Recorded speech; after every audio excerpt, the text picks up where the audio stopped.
In 1979, the United Nations General Assembly adopted the Convention for the Elimination of All Forms of Discrimination Against Women.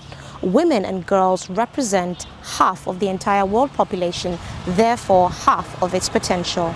Unfortunately, there is still a long way to go to fully achieve equality of rights and opportunities between men and women in Nigeria. Women have always played significant roles in history, multitasking and executing outstandingly the roles of nurturers, homemakers, breadwinners, activists, leaders, and protectors, such as the female warriors of the Dahomey Kingdom of the 1800s Republic of Benin. So ruthless, the European colonists called them the Amazons. The Aba Women's Riot of 1929, triggered by the imposition of explosive tax policies on women by the colonial government, and Funmilayo Ransome Kuti, an activist and freedom fighter for social and economic justice for women in the country. With over 206,153,490 persons in Nigeria, nearly 50% of its population is female. With such a small margin between the number of the labor force, it's unfortunate the gender gap in women's participation in leadership is still very wide. 25 years ago, the historical Beijing Platform for Action, a landmark gender equality plan, was drawn by the United Nations Women. Today, a lot still needs to be done to ensure Goal 5 of the Sustainable Development Goals is achieved. Happy International Women's Day. 2020 is a massive year for gender equality. For our impatience is the lack of women at the tables of power. 3/4 of all parliamentarians in the world are men. A proven solution is to introduce legally binding quotas for women's representation. 76 countries have already successfully done so. Now we want to see more. Because we are in an environment that women have been suppressed, it is very important for us to get as many women as possible to contribute in little drops. It is because of the dominance of the male factor. And if women could be convinced that one of their own had the capacity and the vision and the determination that women could be mobilized. Even though I lost the votes, or I did not lose the process. Well, I can always tell the women who are running for office and ask them, if you try and don't succeed, try again. Goal 1, 3, 8, and 17 all share the common aim of leaving no one behind. The elimination of poverty, quest for good health and well-being, reduced inequalities, and security is important to a nation, however, paramount to the welfare of internally displaced persons. Internally displaced persons are said to be groups of persons who have been forced to leave their homes due to armed conflicts, natural and human-made disasters, who, however, do not cross internationally recognized borders. Nigeria, as at the 31st of December 2017, counted a total number of 2,216,000 internally displaced persons, 500,000 of which resided in Benue State and over 180,000 across 8 camps in the state.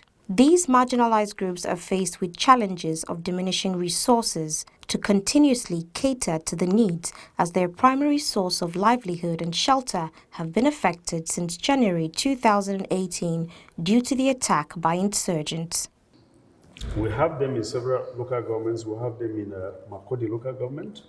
We have them in Guma local government. We have them in Logo local government. We have them in Gwe West. We have them in Gwe East.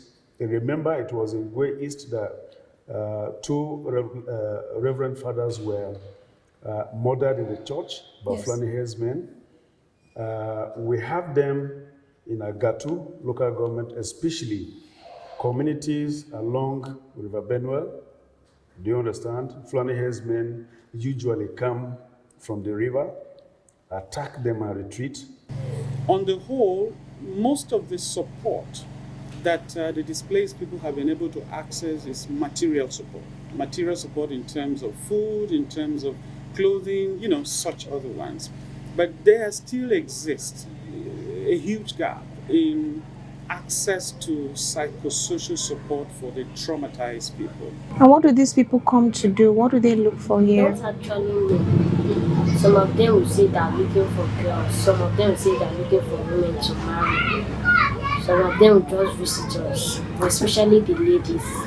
They come strange in different colors. And we don't have anything to say, so we just overlook some of them. And do they sometimes live with some of these girls? Yes. And some parents used to give their girls to them. In exchange for some money? Or in exchange for what? Money. None of those in IDPs will want to remain there. Yes. Every one of them, those children you see, if you interview them, they'll tell you, I want to go back to my ancestral home. A lot of them said that, yes. That is the challenge. None of them want to stay there. And it's not convenient. So if you place yourself in the shoes of those people who are staying in the camp, then you can appreciate the magnitude of the problem. Recently, we met with the civil societies and now the other stakeholders. Yes. And unanimously we agreed that when some of the security agencies were saying that people should go back and be killed. Those who attempted to go back to their ancestral homes were killed. They never came back alive. In fact, about 2 days ago, I was told there was Exactly. So that is the problem. And you can see that these people are barbaric. These are not human beings. These are terrorists. Even when they shoot people and they kill them, they still slaughter them. They still cut them into pieces just to show those gully pictures. And they video it and send on social media so that others will be afraid of them. We are not afraid of them here. We will continue to fight for our legitimate right. We stand for justice, equity, and fairness. These herdsmen are the principal actors for kidnapping and armed robbery as of today. Apart from terrorizing our people, they stay in their villages and go out and kidnap, rape women, and kill. How can we live in a country that we call is our own country? Our law says you must ranch. That is the point we are making. In fact, those who are convicted, and I'm talking about those who have arrested, is including people from Benue State, Idoma and Igede, Hausa, and any other person. Maybe it's not sectional, we're not targeting any ethnic group, but all that we're concerned is that let us obey the rule of law. Thank you very much, Your Excellency. Lastly, I'd like to know, what is the impact of this on women and children in commemoration of the International Women's Day, which was on the 8th of March? I want to know how this humanitarian situation affects the women and the children. Thank God you visited the camp. You saw a lot of women. Majority of the people you saw there were women and, of course, children. So for us here, we're not celebrating. We're not celebrating because just recently, a woman went to her farm. She was raped and her hand was chopped off.